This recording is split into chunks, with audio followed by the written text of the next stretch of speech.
Yan ay isang putang inang set ng Lego. Bago ba yan? Hindi, gamit na pero parang kumpleto naman ang mga parte. Kuninin at dalhin mo to. Niloloko mo ba ako? Ano to? Salamat sa panonood. Ang astig nun.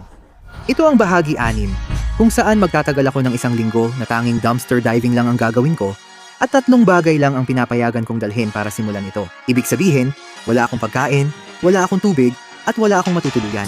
Para lang patunayan na kaya mong gawin ang kahit ano, kahit magsimula ka sa wala talaga.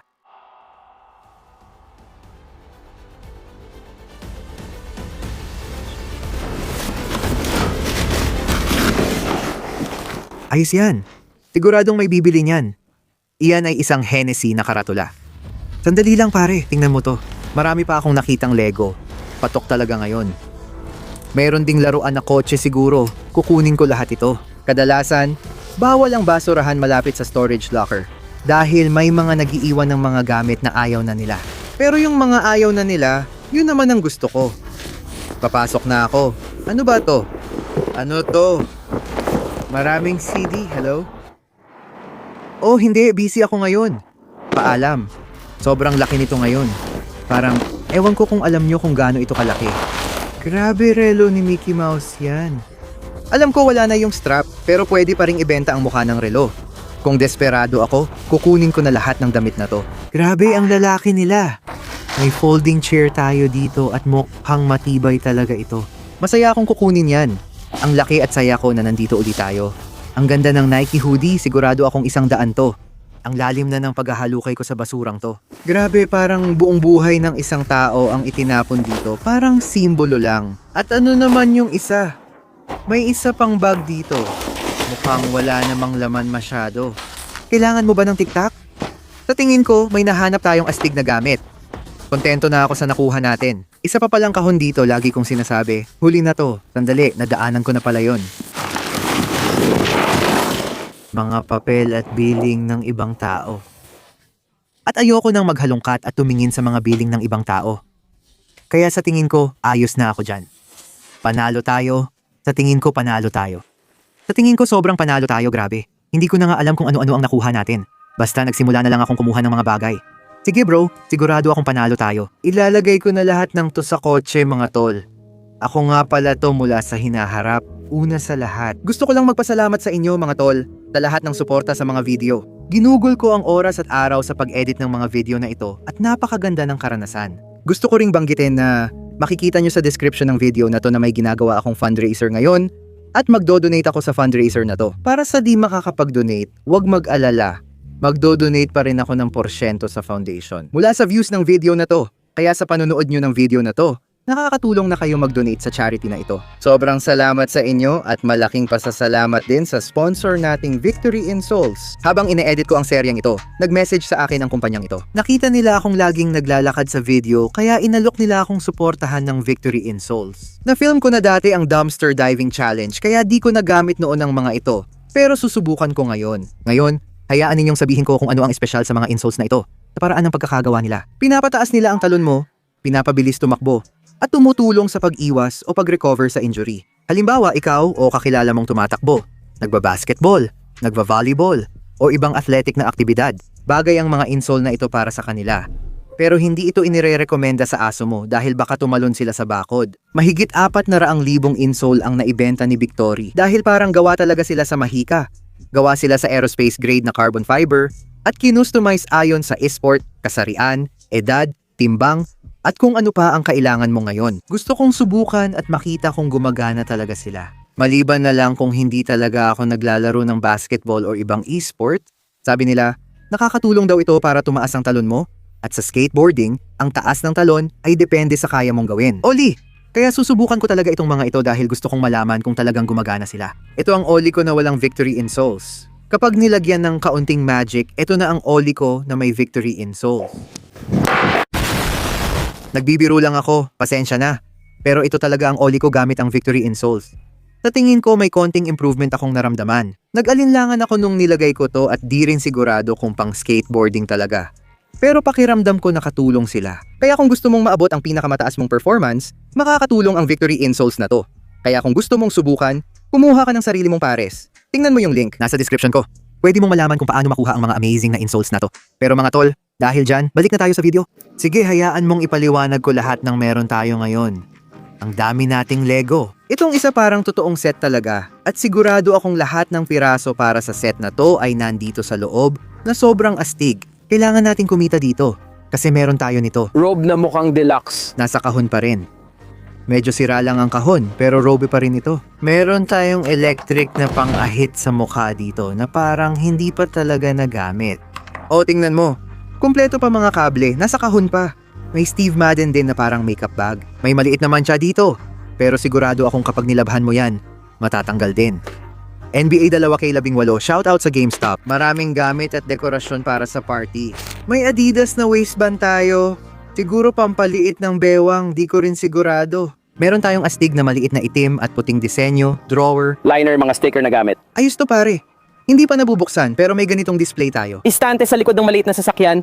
Isang maliit na istante, dagdag palamuti, at parang tally counter na gamit. Ilan sa mga ito na gustong gusto ko talagang subukan, isa sa mga ito,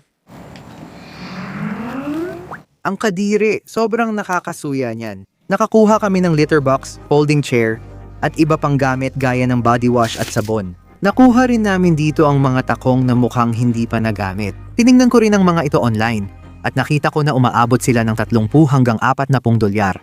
At dito naman, alam mo ba kung paano? Gaano ito kalaki? Hindi ko tinutukoy ang sukat kundi ang bagay na ito. Handa ka na? Tingnan mo. Oo nga, iluminasyon anak. Itong bagay na ito dito. Kakatingin ko lang nito sa eBay at nakita ko na ilang daang piso lang pala ang halaga. Di ko napansin dati.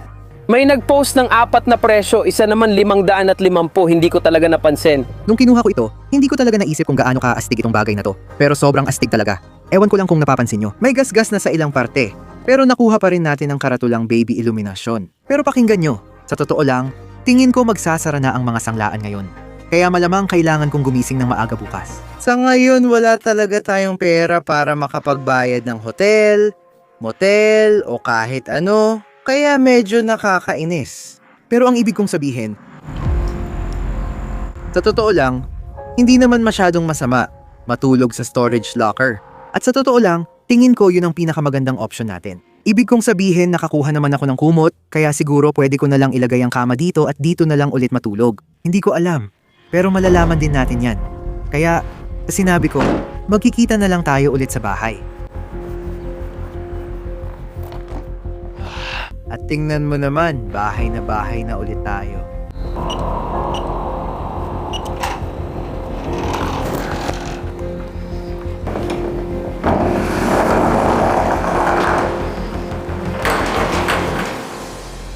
Wow.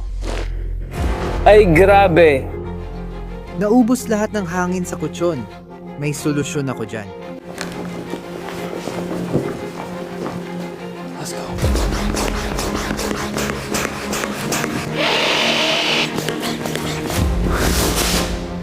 Dapat ayos na yan. Sabihin mo sa akin kung bakit. Ang sarap ng pakiramdam na makabalik.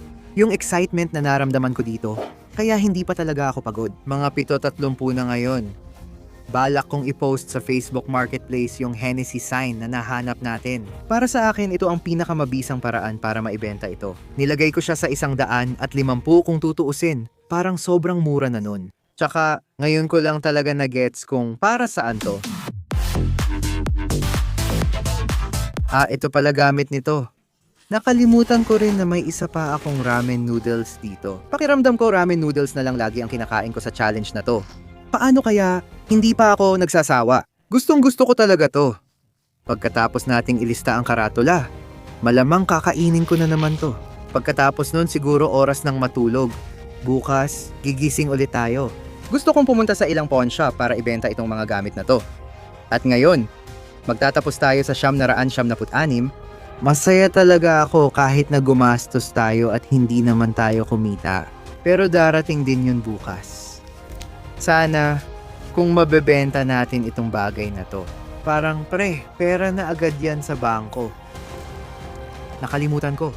May mga mansanas pa rin ako at isa sa mga bagay ay muffin.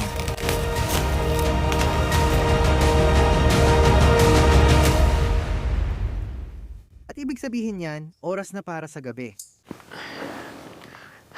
Sige mga pare, magkikita tayo bukas ng umaga. At saka, mas maganda talaga ito kaysa doon sa motel. Matamis na panaginip.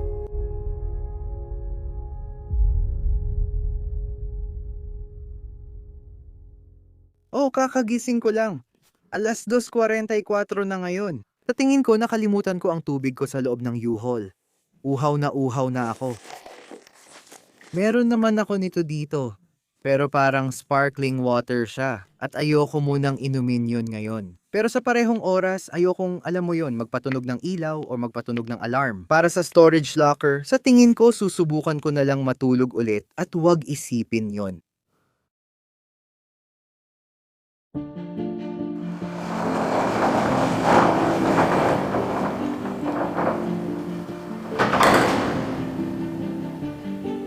Bakit ang ingay ng mga storage locker? Magandang umaga, ang uhaw ko, Diyos ko. Hindi ko alam kung bakit, pero sumakit talaga ang likod ko nang matulog ako dito kagabi. Ngayon, gigising tayo at pupunta sa ilang pawn shop. Tara na, magmaneho na tayo. Kaya kumuha ako ng isa pang mansanas.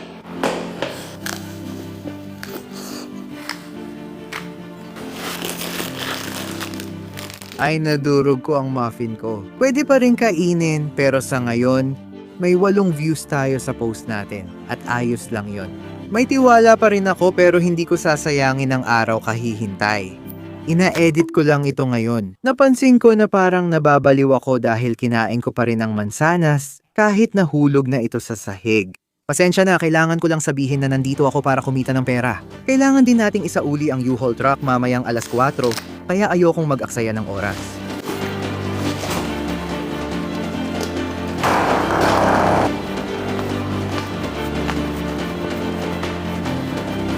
Gising na, mahal. Tara na sa mga sanglaan.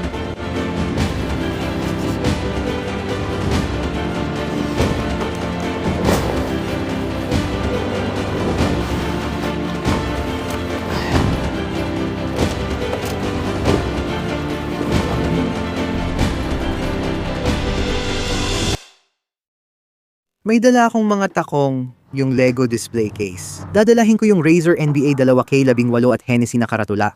Baka makakuha tayo kahit 100 piso sa karatula. Sabihin na nating lahat-lahat, 150 magiging masaya na ako. Pumasok na tayo dito at tingnan natin ang lugar na to. Sana hindi nagsisinungaling ang lugar na to. Sabi nila binibili at binebenta nila lahat, siguro gusto nilang bilhin to. Kamusta ka? Ayos lang ako. Ikaw, okay ka rin ba? Ayos. May dala akong maraming bagay, gusto ko lang malaman kung tatanggapin nyo. Okay, anong klaseng mga bagay? Meron ako nito dito, mga takong ito. Hindi kami gumagawa ng sapatos? Hindi gumagawa ng sapatos. Bakit hindi? Hindi kami gumagawa kasi hindi naman talaga nabebenta ang mga iyon. Binibili lang namin ang talagang mabebenta. Walang sapatos. Hindi, nagulat ako doon. Paano naman ito? Para itong pang-ahit. Hindi kami tumatanggap ng personal na gamit dahil sa kalinisan gaya ng medikal. Kahit bago pa sila, Kahit bago pa sila dahil hindi rin naman ito mabebenta. tumatanggap ka ng mga video game. Nagbukas na ang GameStop pero hindi kami tumatanggap ng video game. Grabe. Paano yung display case? Display case, may isa na ako sa kanto, hindi ko na kailangan ng isa pa. Lego. Kailangan talaga silang nakasara sa kahon kaya nauuwi akong idinodonate sila. Kahit itong isa, O, bukas ang kahon. bukas ito. Kaya hindi, palalampasin mo yung huli kong nakuha. Sige, ito ay isang Hennessy na karatula. Sige. Pag-iilaw. Ang astig niyan. Astig yan. Yun lang? Sige, Sige, may nakuha tayo? may nakuha tayo. Sige, Magkano ang gusto mong makuha para dito? kausapin mo ako.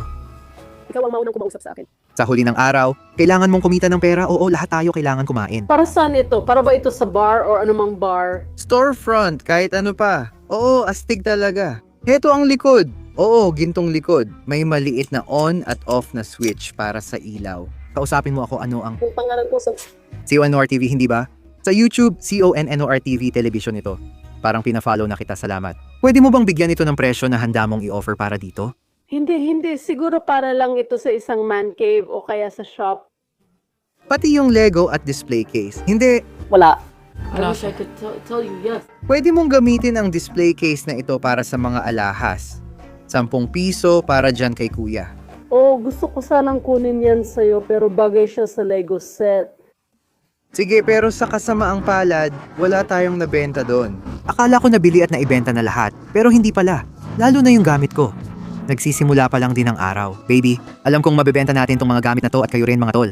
Kaya pakinggan nyo, kararating lang natin sa card shop, ang Mecca. Kahapon, sinubukan naming pumunta pero sarado sila. Ngayon, bukas na sila. Una sa lahat, tanggalin muna natin yung sticker, pasok na tayo dito, at sana mabenta natin ang mga barahan na to. Uy grabe, teka lang, anong nangyayari pare? Kumusta ka? Ayos ka lang ba? Ayos, makita ka sir.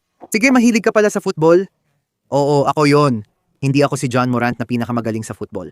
May baraha ako, ano binebenta mo? Nitong linggo, nabubuhay lang ako sa paghahalongkat ng basura. Ha? Lahat ng kinakain ko, pati paraan ng pagtulog ko, lahat galing sa basurahan. Hindi ko to nakuha sa basurahan, nakita ko to sa Goodwill, at nagkapera ako sa pagbebenta ng gamit. Sarili mo ang gumagawa nito, di ko alam.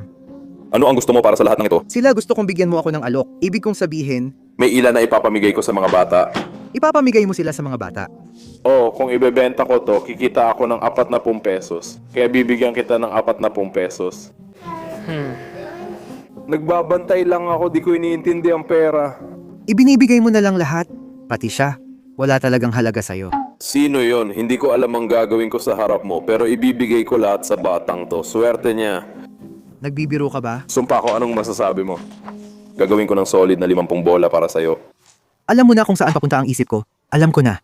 Nabasa mo lang ang isip ko. Matagal ko na itong ginagawa. 50 piso, 50 piso? gawin na natin. 50 pesos, tara na baby. Ano pangalan niya ulit? Ano nga ulit ang pangalan niya? Mahilig ka ba sa football cards? Medyo. Paano kung makuha mo lahat ng football cards na ito ng libre? Salamat. Sabi niya, Ang lupit mo. Maraming salamat bro. Salamat. Grabe ka seryoso. Ano pa meron ka? Papakita ko sa'yo, halika tingnan mo. Siyempre, wag mo akong pasalamatan. Siya ang pasalamatan mo. Halos dito na ako nakatira sa U-Haul truck na to. Ang dami kong gamit dito. Lego display case, Revlon na pangbuhok, kung ano-anong bagay. At Steve Madden na bag. Paano kung offeran kita ng package? Mahilig ka ba sa Lego? Oh, gusto mo rin ba? Paano ito? Pwede ko rin itong ipamigay, Lola. Ayan, maglalagay tayo ng pang-ahit. Hindi pa ito nagagamit. At boom, ayan na. Tara na. Ano pangalan mo? Zach Connor? Natutuwa akong makilala ka. Salamat pare, enjoy mo yan. Isa ako sa mga miyembro ng konseho dito sa Guardian City. Dito mismo sa lungsod na to. Ay, seryoso ka ba? Kaya kung may tumawag tungkol sa akin na naghahanap buhay sa basurahan, papayagan mo naman akong makaalis, di ba? Salamat. Pinahahalagahan ko yon. Grabe ang astig nun. Sobrang random nun. Pare, ito ay, ang laki nito. Nakabawi agad tayo. Lupit nyo mga idol. Saludo sa Mecca. Kakagawa lang natin ng 70 dolyar biglaan talaga. Tinanong niya ako, ano pa meron ka? Sabi ko pwede kitang ipakita tapos bumili siya ng gamit sa akin. May nag-message sa akin na interesado sa Hennessy na karatula.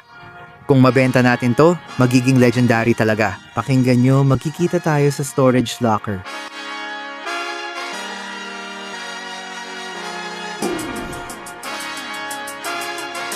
Tara, ilagay na natin lahat ng gamit. Parang ang dami nating nakuha. Malungkot akong pakawalan to. Pero ayoko na ring magbayad ng dagdag na araw.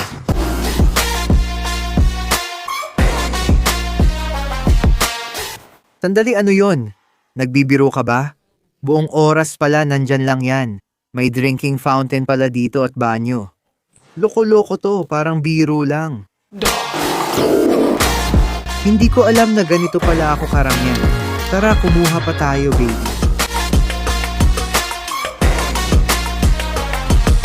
So, tingin ko official na akong hoarder. Sige, naubos na natin lahat. Tara, ibalik na natin to. Kaya nagmaneho ako papunta sa U-Haul na lugar. Panahon na para ibalik tong gamit. Tara na. Ibinigay ko na ang mga susi. Medyo malungkot na pakawalan tong gamit na to. Sa sinabi ko, tingin ko oras nang mag-skate pabalik. Nagugutom na rin ako kaya baka bumili ng pagkain. Kakain muna ako sa Wendy's. May magandang balita ako. Pwede bang mag-order ng 6-piece nugget na may ranch? Pwede po bang makahingi ng libreng tubig? 306. Salamat, ingat ka. Salamat sa partner. O mga kaibigan, makinig, may magandang balita ako. Yung lalaki sa Facebook Marketplace, sabi niya, pwede niyang kunin pagkatapos ng 5 PM, sakto rin sa atin. Malaking tulong ito sa storage locker, dapat parating na siya. Uubusin ko lang nuggets ko. Sa tingin ko, panahon nang pumunta tayo doon. Parang kaunti lang kinain ko pero mabilis akong nabusog. Pero sige, magkikita tayo sa locker. At nandito na tayo ulit sa bahay. Sa ngayon, nasa 7,688 tayo. Grabe ito. Hindi ako makapaniwala na ganito karami ang pera natin. At bukod pa doon, ang dami pa nating gamit. Yung dami ng gamit natin, sobra talaga. Ang dami talaga. Parang mas okay ilista lahat sa Facebook Marketplace. May naisip din ako bigla. Parang ito na yung huling araw ng challenge na to. Ang wild talaga. Ang bilis ng panahon, mga tol. Hindi ako makapaniwala kung gaano kabilis lumipas to.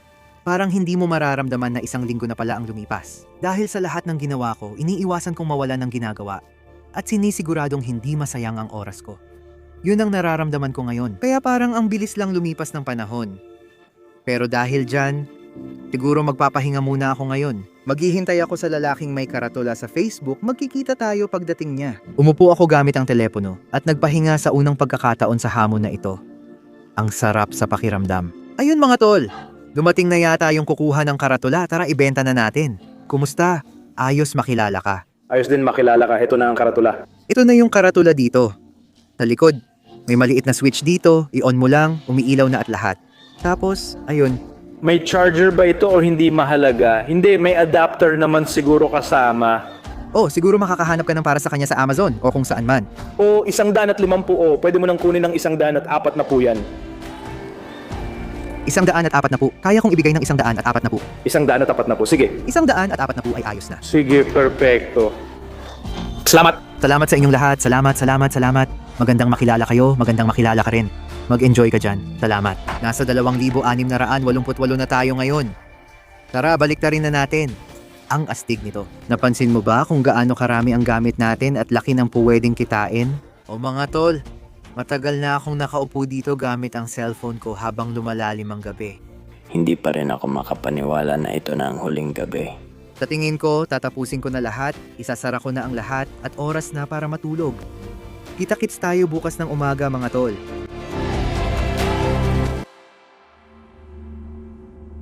Mga tol, kasalukuyan ng alas 5 ng umaga ngayon, hindi talaga ako makatulog. Hindi ko alam kung dahil lang ba ito sa kaba ko kasi ito na yung huling araw. Excited ako pero sa parehong oras nalulungkot din ako. Nagpapalit-palit ako ng pwesto ng halos 1.5 oras na at talagang hindi ako makatulog. Sa tingin ko ang gagawin ko, gigising na lang ako at lalabas ako. Hindi ko alam kung mag-a-alarm ako habang papunta sa storage facility. Pero imbes na magpalipat-lipat lang ng posisyon, mas mabuti pang gamitin ko na lang ang oras na to para mag-enjoy sa hamon na ito. Hindi ako makapaniwala kung gaano karami ang na-achieve namin sa ganito kaikling panahon. Ang lupit lang talaga. Simula pa lang ng unang araw, hindi ko akalaing makakarating kami ng ganito kalayo, pero sa kung anong paraan, nakarating kami hanggang dulo. Kinakabahan ako na baka hindi bumukas ang mga pinto. Nakakatakot ang pakiramdam. Ganito kaagas sa umaga.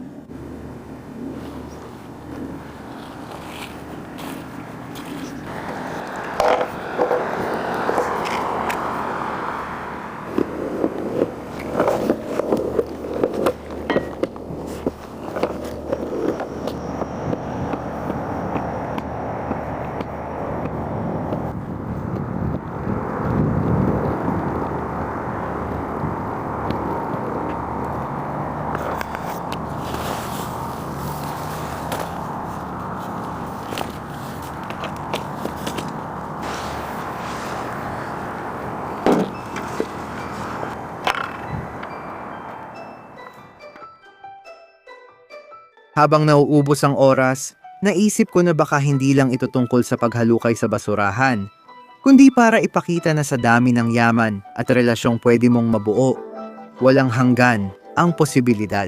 May 2 bagay akong gustong baunin mo mula sa hamon na ito. Natutunan ko na ang tahanan ay depende sa kung paano mo ito binubuo. Hindi laging maganda ang inaasahan ko sa tutulugan ko gabi-gabi. Mas mahalaga ang positibong pananaw tungkol sa kapaligiran kaysa sa mismong kapaligiran. Natutunan ko na mahalaga ang ari-arian, pero hindi lahat tungkol sa pag-aari. Sa lipunan, iniisip natin na kailangan ng pinakamagandang bagay, mabilis na kotse, mamahaling damit, at pinakabagong gamit. Minsan naisip ko rin ito, hindi naman ito mahirap mangyari. Pero sa totoo lang, may mas mahalaga pa tayo kaysa sa lahat ng ari-arian. At iyon ay ang kagustuhang mabuhay. Sa pag-iisip tungkol sa lahat, lalo na sa survival, Walang dahilan para hindi sundin ang iyong puso. Mas mahalaga ang kabaitan at kahinahunan kaysa katalinuhan dahil kung wala ito, magiging marahas at mawawala ang lahat. tingnan mo, minsan hindi natin kayang sabihin na kaya ko yan, pero ang pwede nating sabihin ay posible ito. Bakit hindi mo subukang alamin kung ilang kasanayan ang kaya mong matutunan? Bakit hindi mo subukang tuklasin kung anong klaseng tao ang pwede mong maging? Para makamit ang mahalagang bagay sa buhay, dapat mong hangarin ang tagumpay. Ang mga tao ay may kapangyarihan, ang kapangyarihang lumikha ng kaligayahan kayo, ang mga tao ay may kapangyarihang gawing malaya at maganda ang buhay na ito, gawing isang kamanghamanghang pakikipagsapalaran ng buhay na ito. Pagkatapos ay magkakaroon tayo ng mas marami at mas maraming pakikipagsapalaran habang tinatakbo natin ito, habang pinagtatrabahuhan natin ito araw-araw. Kailangan mong gustuhin maging matagumpay. Sobrang gusto mo na nakakalimutan mo ng kumain ng kahit ano. Ang pagsubok ay may panganib, ang pag-invest ng pera mo ay may panganib. Sa sandaling ipinanganak ka, naging mapanganib na.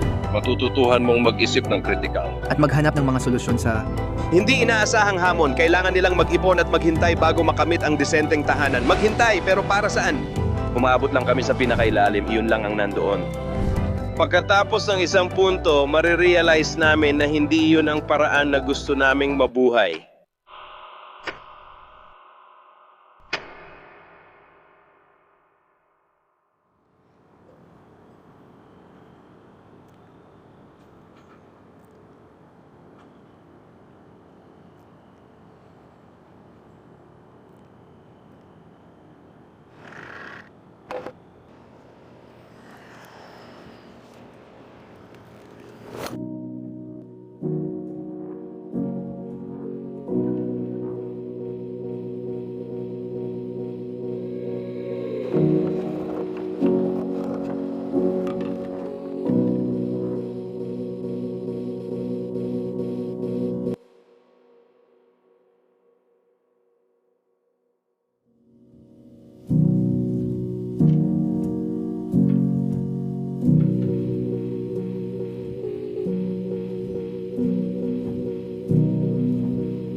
hindi ito para sa'yo. Marami ka nang natulungan na tao.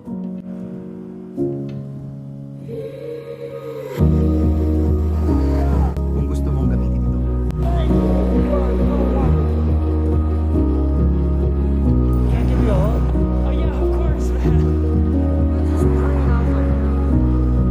Marami na akong nawalang mga tao, kaya kailangan ko lang magpatuloy sa pagtatrabaho.